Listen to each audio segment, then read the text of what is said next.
बिस्मिल्लाहिर्रहमानिर्रहीम और अस्सलाम वालेकुम। 15 मार्च और पाकिस्तान में जुमे की शाम। आज अभी तक की इम्पॉर्टेंट खबरें और मेरा तजिया। आज भी काफ़ी सारी खबरें हैं, इसलिए रन डाउन की बजाय सीधा चलते हैं खबरों की तफसील की तरफ।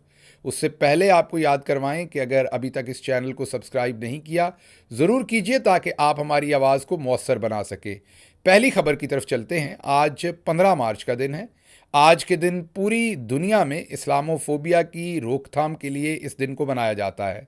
लेकिन वो शख्सियत जिसकी कोशिशों की वजह से पूरी दुनिया में इस दिन को इस्लामोफोबिया के लिए वक्फ किया गया और इस्लामोफोबिया की रोकथाम के लिए इक़दामात और सेमिनार्स और रिकग्निशन इस दिन होती है, वो शख्स दुनिया में कोई और नहीं, आपके former prime minister Imran Ahmad Khan Niazi हैं, जिन्होंने अक़वाम मुत्तहिदा और पूरी दुनिया के अंदर कोशिशें करके इस्लामोफोबिया को रिकग्नाइज भी करवाया और उसके साथ साथ मोहम्मद मुस्तफ़ा सल्लल्लाहु अलैहि वसल्लम की हुर्मत की बात भी की। उनकी हुर्मत से मुसलमानों को कितनी, जब उनकी हुर्मत के ख़िलाफ़ कोई चीज़ होती है तो मुसलमानों को कितना ज़्यादा उससे तकलीफ़ पहुँचती है, इसके बारे में भी खुल के इज़हार किया। लेकिन अल्लाह का अज़ाब देखें हम पे, मैं यही अज़ाब ही कह सकता हूँ, या ज़हमत देखें अल्लाह की हम पर, कि हमारे चौधरी निज़ामुद्दीन ने एक इतने ब्रिलियंट इंसान, ऐसे ब्रिलियंट माइंड, ऐसे ब्रिलियंट ह्यूमन बीइंग को जेल की काल कोठरियों में फेंका हुआ। और इल्ज़ाम क्या है? घड़ी बेच दी, इद्दत में निकाह कर लिया, साइफ़र लीक कर दिया। इस तरह के भोंडे इल्ज़ामात हैं और जिन पर 1100 अरब रुपए की करप्शन के इल्ज़ामात थे। उनमें से किसी को सदर बना दिया, किसी को वज़ीर आज़म, किसी की बेटी को वज़ीर आला, जिनकी लंदन तो क्या पाकिस्तान में प्रॉपर्टी नहीं थी, कैलबरी फॉन्ट और वो तमाम जालसाजी के डॉक्यूमेंट। तो ये मयार है हमारे चौधरी निज़ामुद्दीन का। और उसके बाद चौधरी निज़ामुद्दीन ये भी चाहते हैं कि हम उनकी अकल पर, उनके शऊर पर, उनकी फ़हम पर, उनकी दूर अंदेशी पर, उनकी स्ट्रेटजिक डेप्थ पर हम यकीन भी करें और उससे मरूब भी हों और सरनगू भी करें। हैरत है इस बात के ऊपर कि इतनी छोटी छोटी ईगोज़ हमने खड़ी की हैं और उन छोटी छोटी ईगोज़ को पहाड़ जितना बड़ा कर लिया है और वतन अजीज़ का नुकसान किया जा रहा है। और अपनी ईगो के चक्कर में कहीं सोचा नहीं जा रहा कि मुल्क को हम किस तरफ और कितनी दूर ले गए हैं और एक दूसरे के साथ हमने कितनी ज़्यादती कर ली है और सबसे बढ़ के वतन अजीज़ के साथ कितनी बड़ी हम ज़्यादती कर चुके हैं और आगे भी करने के लिए बिल्कुल डिटर्मिन्ड हैं और हमें कोई सोच नहीं है। रमज़ान करीम का महीना है, अल्लाह से दुआ करते हैं कि आज के दिन की मुनासबत से ही अल्लाह हमारे इन लोगों के दिलों के अंदर कोई शऊर डाले, इनको अल्लाह का डर और खौफ डाले ताकि अवाम की बेहतरी के फ़ैसले कर सकें। अब आते हैं जी दूसरी खबर की तरफ। पाकिस्तान तहरीक इंसाफ के ऊपर आजकल बहुत तनकीद चल रही है। अक्सर पार्टी के अंदर से भी कुछ लोग टेलीविज़न चैनल्स पर बैठकर अपनी ही पार्टी के ऊपर गोलाबारी कर रहे होते हैं और पार्टी के बाहर से भी। अब ये कहा जाता है कि ये जो पाकिस्तान तहरीक इंसाफ को सीटें नहीं मिली मखसूस, ये पार्टी की अपनी गलती की वजह से नहीं मिली और पार्टी के कुछ अकाबरीन ने खुद भी टेलीविज़न पर इंटरव्यूज़ देकर ये बात कह दी और उसके साथ साथ बहुत सारे एंकर हजरात और वो भी कह रहे हैं। पहले ये सुनिए कि इस मामले में शहजाद इकबाल जो जियो के एंकर हैं वो क्या कहते हैं और उसके बाद मैं अपना तज्जिया आपके सामने रखता हूँ। मुझे नहीं लगता ये पीटीआई की गलत हिकमत अमली का नतीजा है, क्योंकि हमारे सामने एक प्रेसिडेंट मौजूद है और ये पहले भी मैं प्रोग्राम में कह चुका हूं, एक दफा फिर दोहरा देते हैं कि 2019 में जब फाटा एरियाज का मर्जर हो रहा था और खैबर पख्तूनख्वा में बाय इलेक्शंस हुए थे तो उस वक्त चंद इंडिपेंडेंट थे जिन्होंने आजाद इलेक्शन लड़ा। बाद में उन्होंने बाप पार्टी में शमूलियत इख्तियार की और उनको एक खातून नशिस्त मिल गई। अब ना बाप पार्टी ने कोई इलेक्शन लड़ा था, ना बाप पार्टी की उस इलेक्शन में कोई नशिस्त, यानी कि बिल्कुल हू बहू जो सुन्नी इत्तेहाद काउंसिल का मामला है वैसा ही मामला था सुन्नीत का इत्तेहाद। जी, आपने सुन लिया कि शहजाद इकबाल ये कहते हैं कि फ़ैसला कहीं और हुआ था। इसका पहले से हमने पहले भी आपको बहुत पहले बाप पार्टी का ये पूरा इंसिडेंट आपको बहुत दिन पहले अपने वीलॉग में बताया था। शहजाद इकबाल भी वही बात कर रहे हैं कि इसका प्रेसिडेंट सेट है पहले से और अगर ये फ़ैसला कहीं और ना हुआ होता तो मिसाल मौजूद थी, पाकिस्तान तहरीक इंसाफ को ये सीटें मिल जानी चाहिए थी। अब मैं कुछ और चीज़ें आपके सामने रखता हूँ तो आपको ये पहले समझ आएगी कि मंतक है क्या, ये तहरीक इंसाफ के ऊपर ही हमला करने की मंतक है क्या। सबसे पहले ख़वातीन की मखसूस नशस्तें नहीं मिली। पाकिस्तान की क़यादत, पाकिस्तान तहरीक इंसाफ की क़यादत ज़िम्मेदार है, लीगल टीम ज़िम्मेदार है। हारी हुई नून लीग को फॉर्म 47 देकर जतवा दिया पाकिस्तान तहरीक इंसाफ की क़यादत ज़िम्मेदार है, बल्ले का इंतखाबी निशान छीन लिया गया, लीगल टीम ज़िम्मेदार है, तैयारी करके नहीं गए थे वकला, तैयारी करके जाते तो काजी साहब ने तो कोई और ही फैसला करना था। सुप्रीम कोर्ट ने आरोज़ इंतज़ामिया से लेने का हुक्म कर दिया, जुडिशल आरोज़ रोक दिए, और इसमें भी पाकिस्तान तहरीक इंसाफ की लीगल टीम का कसूर है। अगर लीगल टीम अच्छी प्रिपेयर्ड होती तो काजी साहब ने तो बहुत अच्छा फैसला करना था।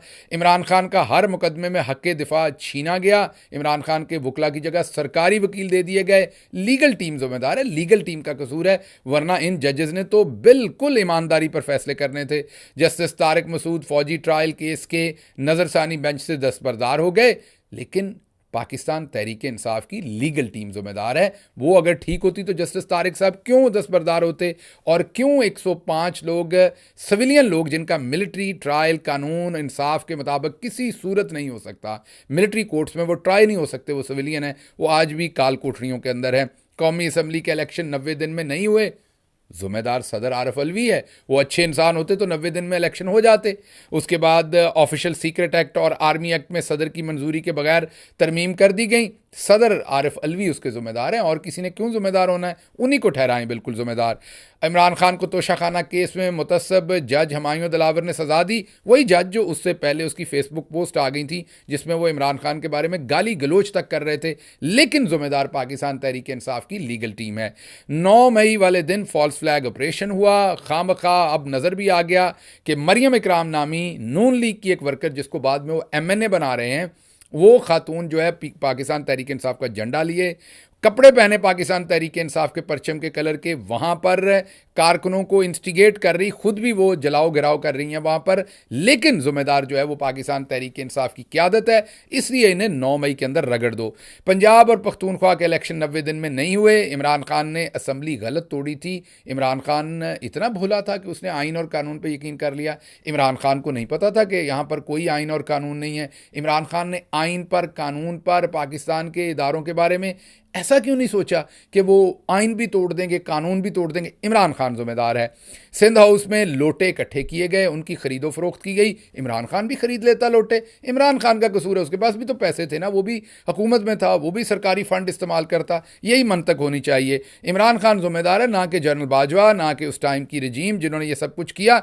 इसके अलावा भी मैं 20 स्टेटमेंट्स आपके सामने रख सकता हूँ जिनके इमरान खान की टांगों में गोलियां लगी, इमरान खान ना खड़े होते, बैठे रहते, घर से ही ना निकलते, तो इमरान खान ही जिम्मेदार है ना, उनको गोलियां लगी, ये लोग तो जिम्मेदार नहीं है, मौजूदा रजीम तो जिम्मेदार नहीं है इस चीज़ की। तो खुलासा ये है कि हम आज की क़यादत, लीगल टीम, इमरान खान की गलतियों की वजह से हैं जहां भी हैं, जितने भी हम फंसे हुए हैं, और बाकी जो हमारी अदालतें हैं, जो हमारे चौधरी निज़ामुद्दीन हैं, तो वो तो आइन और कानून के मुताबिक इंसाफ देने के लिए मरे जा रहे हैं और बैठे हुए हैं खोल के अपनी अपनी दुकान इंसाफ देने के लिए। हमारा ही कसूर है।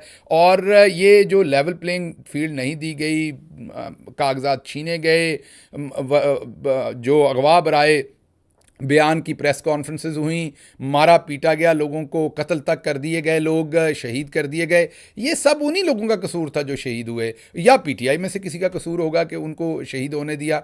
तो किसी का कसूर नहीं है, ना ही चौधरी निज़ामुद्दीन का कसूर है, ना ही जस्टिस काजी फायज़ ईसा का कसूर है, ना जुडिशरी का कसूर है, ये पाकिस्तान तहरीक इंसाफ का कसूर है। तो जो शख्स भी आपको ये बताए ना, वो बहुत ही उल्लू का पट्टा है माजरत के साथ। और पंजाबी में हम कहते हैं कि छितर लय बंदा ला, सो बस इतना ही मैं कहूँगा। तो इसलिए ऐसी चीज़ों में मत आया करें, ये पाकिस्तान तहरीक इंसाफ का कसूर नहीं है, ये सब बहाने होते हैं, हारे हुए लश्कर की बातें होती हैं, ये सबको पता है क्या हो रहा है। और पाकिस्तान तहरीक इंसाफ ने बहुत ज़बरदस्त फाइट पुट अप की। हाँ ठीक है, आपकी और मेरे भी बहुत सारे खदशात हैं, मेरी भी बहुत सारी बातें हैं, उस तरीके से हम वो बहुत सारे काम नहीं कर पा रहे जैसे इमरान खान बाहर होते तो करते, उस तरीके का हम एहतजाज नहीं कर पा रहे, उस तरीके से लीगल मैटर्स में भी गलतियां कर जाते हैं, बाकी चीज़ों में भी गलतियां कर जाते हैं।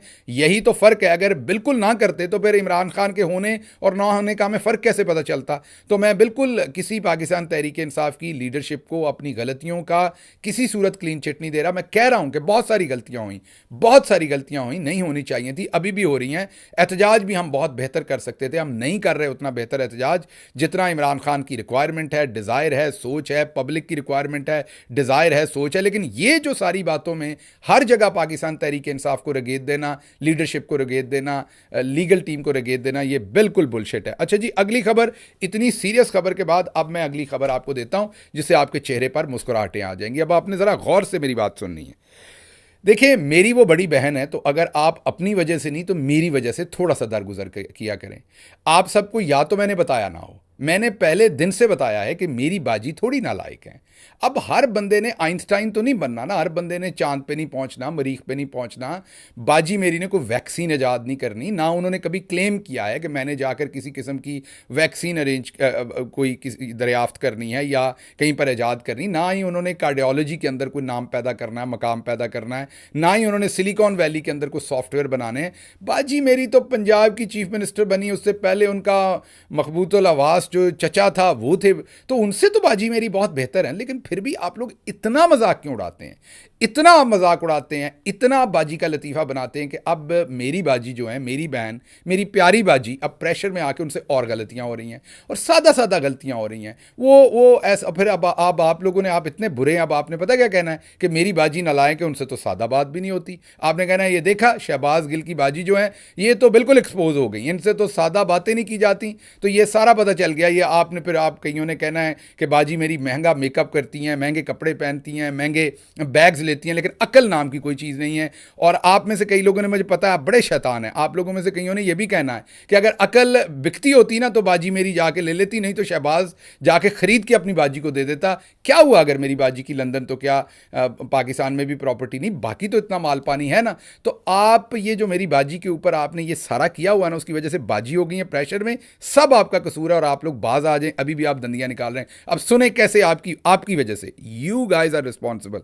ये सुने मेरी बाजी से क्या क्या गलतियां होती हैं आप लोगों की इस सारी हमाकत की वजह से, जो बाजी के ऊपर आपने इतना प्रेशर रखा हुआ है। सुने जरा।